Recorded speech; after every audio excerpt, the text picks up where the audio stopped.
Man, yesterday's episode with Roxy from Glow was really awesome. It was so awesome to have someone that built the tree of the women's revolution. But hey there, Ringside crew, and welcome to another episode of the internationally known Dudes at Ringside Podcast. I'm your host, Joe the Panther, the third. And man, thinking back, man, that episode of Roxy was so uplifting. It makes me think that my guest today, she's she's on the high rise, the top elevated to the top of this manager slash wrestling world. I've had on legendary people's kids and now Roxy. This young lady she's going up there and she's a legend. Let's give a warm Dudes at Ringside welcome to Jemma, the manager of legends. Welcome, Jemma. Hi, thank you so much for having me. No problem. I'm very excited. So excited to have you on. So, like, my first question is, like, how did you get into the wrestling business? Okay, so a lot of people have heard this story, but it all started when I was in 6th grade. I have been watching pro wrestling since I was 2 years old. So, of course, what I want to be when I grow up, I want to be a wrestler. I want to be in the ring.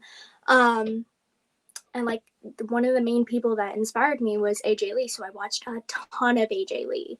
I've met AJ Lee before at a Comic-Con. And so like it was just so inspirational that here, me in 6th grade, still a huge fan of wrestling, does a job report about being a pro wrestler. Well, I had a teacher basically tell me that wrestling is not a realistic job, and I had to change my job report. Well, let's just say I got off the bus that day so mad that I went home, told my father, told my mother about it, and I'm like, you know what? I'm going to choose something still in the business. I'm going to write about being a script writer and having to be like part of the creative team. So that's what started it. And of course, I got a 100 on that project. So that's where it started. I didn't think it was going to go anywhere with it, but so we go to the Hall of Fame because Rita Marie, who is my babysitter's mother, so she is so special to me, and I'm like, I have to be there because my dad's a huge fan of wrestling. I'm growing up on wrestling. Well, she knows Mario Mancini, and I told her what happened in 6th grade, and she was so mad. So she goes and tells Mario Mancini about it, and he goes, get her on a show. And so that's basically, so my first show went great, and I got invited back for a second show, and here I am going into my 3rd year of being the manager of Legends. So that's really how I got into wrestling, was because my babysitter's mother was the first referee. Oh wow! So that was Yeah. the awesome person that when I was, of course, unfortunately I didn't get a chance to come over and speak to you because I was walking around and I'm big, me. I talk to any wrestler, anybody that has a pulse in the pro wrestling business that will listen to me and see my red glasses and talk to you because I knew there was someone with you, but you look like you were busy and I want to bother you because a lot of wrestlers at cons are really busy, and Yep. I wasn't really. I know a lot of managers. I know a lot of wrestlers. I talk a lot of wrestlers all the time, local and non-local. So I wasn't Mm-hmm. familiar with you and what you've done. And now I'm like, oh my gosh. So like you got in this. You're in this business very young. So like, what is it like to be able to go up to people Yes. like the Nasty Boys and people like that? And like, what kind of advice do you ask them that you think they've never been asked before? So basically, yeah. So the reason why I literally took a picture with the Nasty Boys was because I had to give a speech at the Hall of Fame. So I was inducting Rita actually into the Women's Hall of Fame. And so they were very impressed with my speech. And so Brian Knobs, who I never thought I'd be able to meet, was at the Hall of Fame, and he just stopped me. He's like, I think you did a really good job. Like, just keep it up. I can see it. You got the eye of the tiger, like something like that. I forget exactly. But it took me a few days to be like, oh my God, that just happened. But the main advice that a lot of them give me is stay in school, get a degree, like finish all your school, because as they all say, it's a cutthroat business. Yeah, it really is. It's like it's either you're on one side of the barricade like I am, and I'm just a broadcaster slash podcaster, and or if you're on your side of the barricade, you're the manager. You could be a ring announcer. You could be a commentator. And but well, Right. I'm a podcaster. You never know. I could be interviewing people at a show one day. But that's my aspiration, to be on the side where you guys are in the commentator, Yeah. ring announcer aspect. You see how I come to shows. I don't come with a Yes. T-shirt and with a hat backwards. I don't wear a hat during the show. I'm kind of balding up.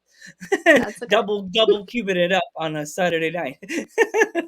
So like when this is my fun manager question for you. Like, as being a Yeah. manager of legends, what what do you look into for your clients? Like, what are you looking for as a client? So like as a client, so right now, because I'm in the indie circuit, I'm not like in some big promotions. I have like three main guys, and um so it's like Stevie Legend, Blood Buzz Bloodsaw, and Bull Dread. So they are my main three. And when I did shows in New York, it was Sean Phoenix, and like he's all over the place. So I've had some people actually um, recognize me in Pennsylvania before because they know Sean Phoenix and they follow him. So it's mostly the opportunities that I get, and but basically I look for like how I can basically just like be there and like make it my own way of like supporting them, but then also doing what a manager has to do. And a lot of kids get a kick out of my outfit because I'm all like sparkly. I got big makeup on, Yeah. and so the kids love me. So I get to work with the kids a lot, and yeah. So it's mostly just how can I bring myself in, and how can I like basically bring stuff to the table, I guess, Hmm. and make the best show possible. That's the most important thing with your character. You make your character bigger than you are. So that's when the fans see you and they're like, wow, look at this awesome girl that comes out with these big giant guys. And so where do you get your outfit, like ideas for your outfits you wear? Where do you get your ideas from? So I watched Miss Elizabeth. So she had like the sparkly dresses and the heels. And then there was just like Sherry Martel, where she was from like big dresses to where she could be in leather pants and have just all these different spunky outfits on. And, I actually grew up watching Gem and the Holograms. Like, I'm an old soul in Yeah, me my heart. too. But Gem and the Holograms, like, I met, oh my God, I forget her last name, but I know her first name is Samantha. But I met the person behind the voice of Gem, and she has been my biggest fan. And she's even my biggest fan as Jemma now. And so it's just like that's amazing. So it's a lot from Gem and the Holograms and just some of the old managers. So like the big flashy sparkles, and I have a big fluffy coat. So mostly just the 80s style and Gem and the Holograms, just a punk rock star, I guess. So would you ever think of being a manager of an internationally known podcast? Yeah, sure. I guess I have to make up a dudes at ringside. You could borrow my blue coat. Come be on, like, I'll have you in the corner. Joe's not gonna answer that question. No. So if you were Yeah. being manager of me, Joe Panther the third, what kind of stuff would you toss in your outfit? I definitely try to match my guys that I go out with as much as possible. So like when I go out with um Buzz, I usually wear like a red and gold top, or I'll do like a silver and black because he gives me a top hat that I put on, and that's gotten thrown a few times, so it's really hard to catch. But Mhm. I always try to coordinate my outfits with whoever I go out with, especially with my last show that I just did at ECPW. I had like 3 outfits on hangers. I had 3 pairs of earrings picked out. I had a whole giant makeup palette so I can do whatever kind of makeup I need to match my guy. Well, I kind of just did a black and silver look because I didn't find out who I was going out with until like maybe 10 minutes before showtime. And that's when I'm like, uh oh. So I just kind of went with a Healy look because I was a heel for that show. Oh, uh, that was my next question. I would would you like count your character, Gemma, to be more like a face or a tween or a heel? Like which one? So it's kind of an in between. Like when I go out with Buzz, like he's just like a crazy, he's a psychotic character basically. Mm. And so I get to go from babyface to heel, and I kind of just am like almost like a mysterious kind of person by the ring, but the kids love it too because when I'm face in that moment, I will come over to them and I'm like, "Hey, do you like this guy?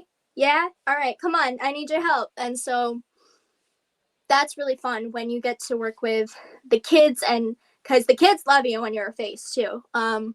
At the ECPW show when I was a heel, I had like 3 little kids come up to me and we're doing the loser Fortnite dance. And I just got back to the dressing room and I started laughing so hard. I'm like, oh my God. Because that's when you know you did good. Yeah. So, like, do you have any stories from when you're on the road traveling with wrestling, Gemma? Oh God. Well, my parents are rock stars when it comes to traveling. They said they will bring me anywhere for like special events and stuff. And like the 80s con, like we stayed over in Jersey a night before, and that was Cinco de Mayo. So it's crazy because downstairs was a Mexican restaurant.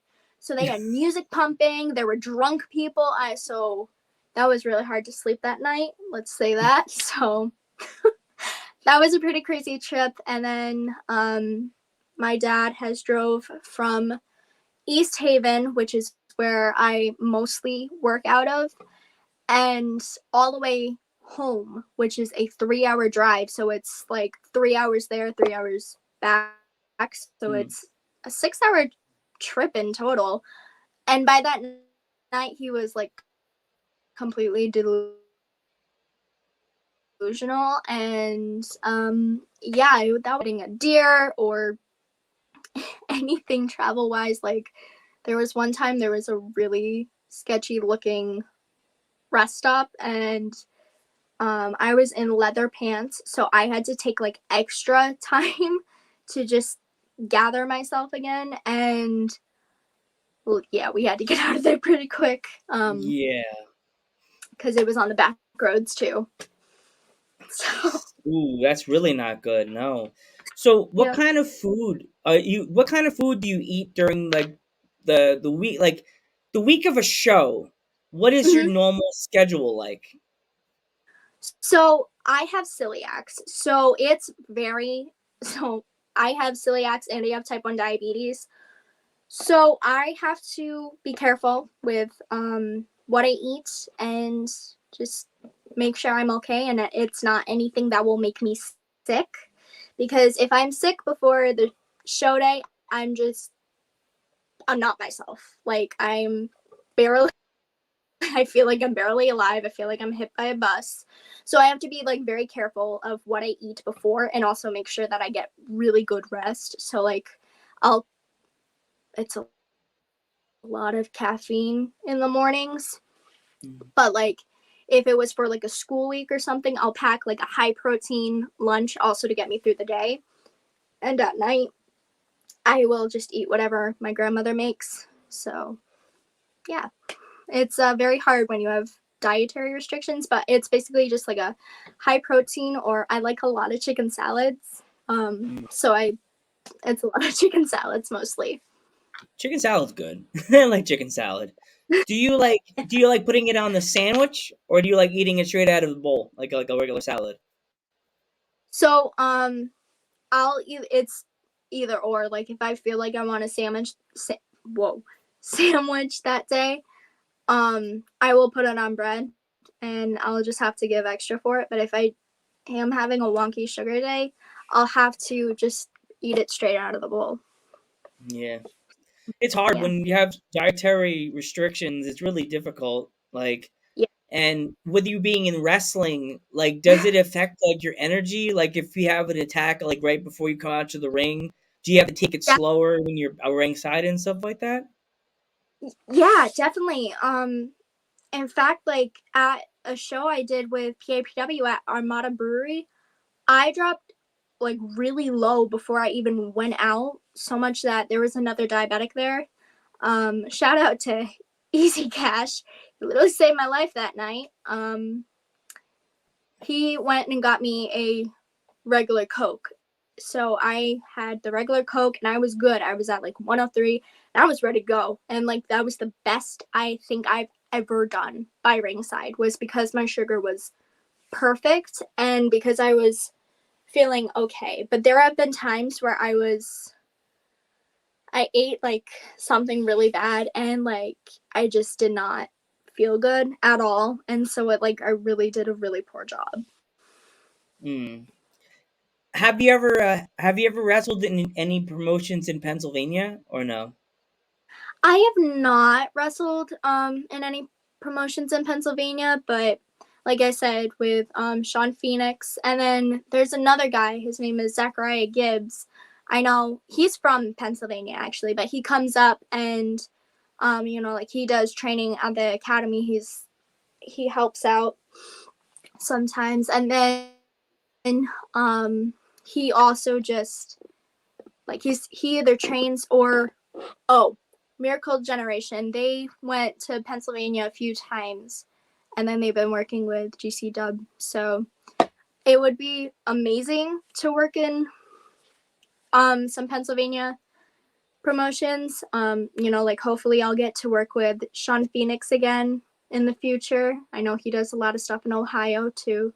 So I know a you never promotion know. that you would probably fit in really well in ISPW, which they were doing the 80s con. There's a tag team called the Mm-hmm. Now. Have you ever heard of the Now? Mm-hmm. That I you'd think be I perfect with them. yeah, I think I have heard of them, but I don't know if I've watched any of the stuff that they've done.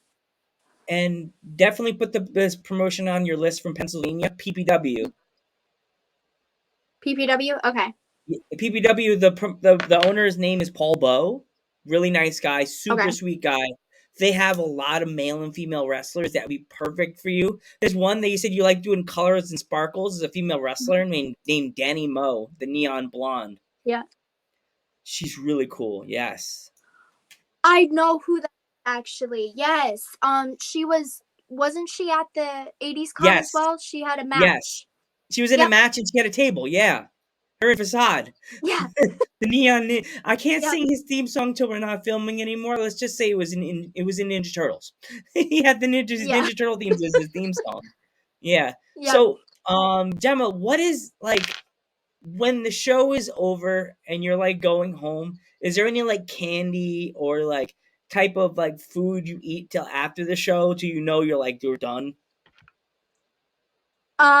So I actually don't eat on the show day because I've ate on a show day before and I just was like I didn't have any energy. And so Mm. I usually don't eat like an hour before I go out. But if I'm like on the first match, I will text my mom and say, "Hey, do you mind getting me something to eat? I'm starving." But a lot of times, honestly, on the way home, because I thought it was safe enough, but I've gotten to the point where I have to be so careful of what I eat because it just affects my whole body.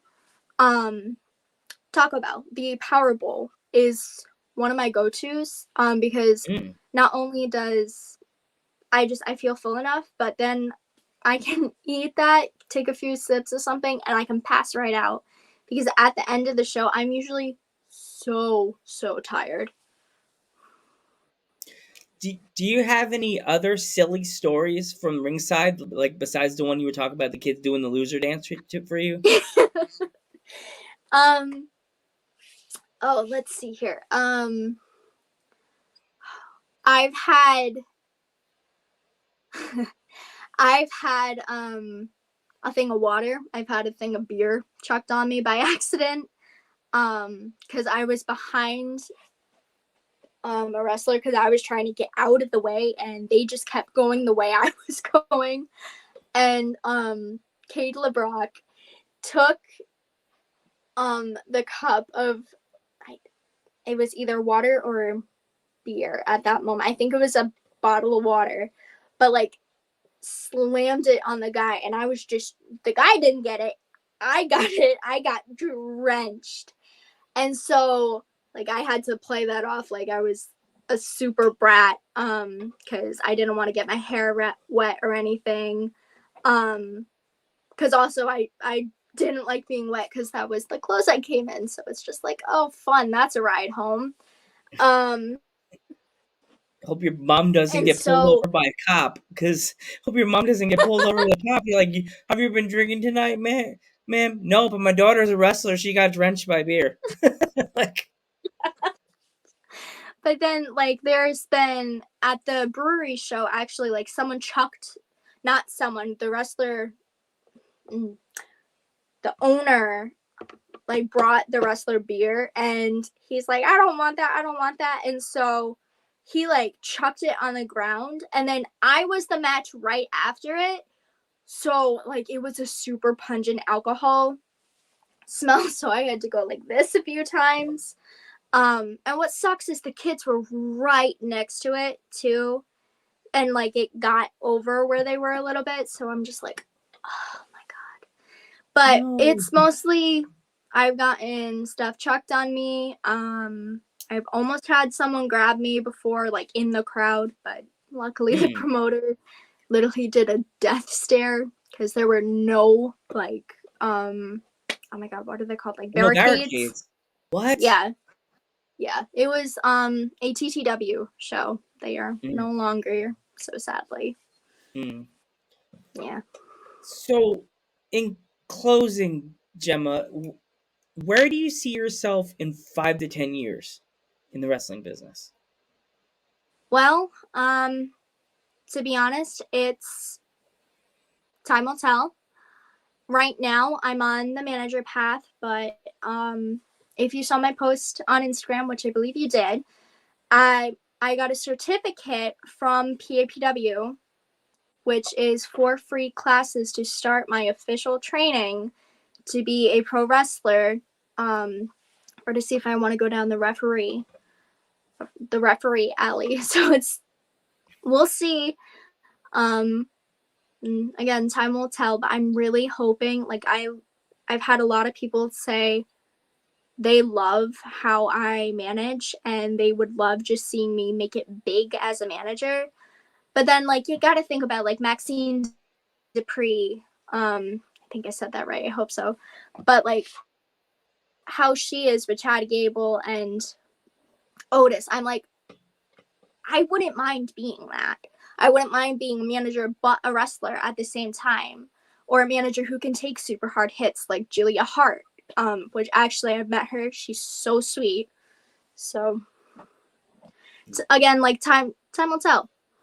Yeah. Well, my last question for you is, if a kid, well, you work around a lot of the kids. If a little boy or a little girl ever came up to you and asked you, "I want to get in the wrestling business," what kind of things would you give them? So like I have actually someone who I go to school with who wants me to like mentor them and coach them. I'm like, I'm not even done with my training yet. And so they asked me on advice about like their gimmicks and stuff all the time. But like besides them, if I had a little like say a little girl come up to me and say like, hey, I want to get into wrestling, like how could I do that? I'd give her the exact advice that I've gotten, you know, like finish your education and get a degree just as a backup. And like, don't let anybody tell you you can't. And you know, like that's my motto.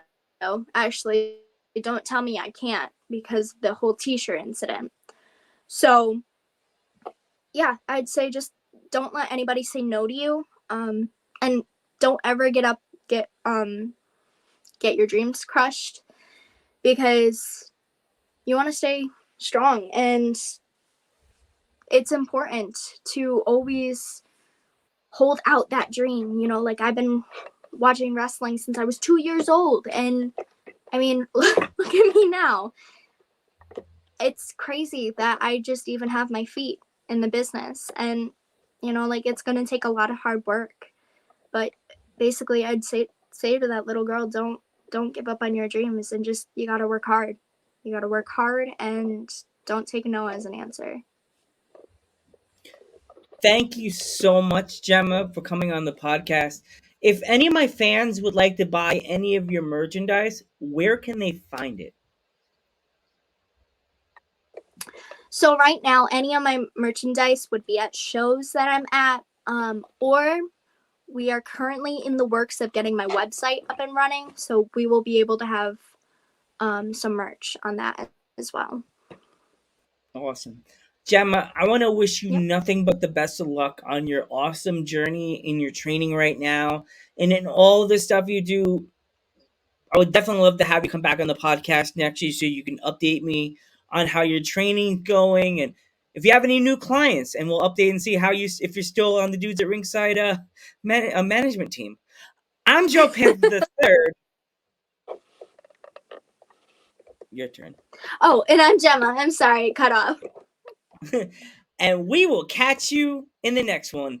Good night, everybody.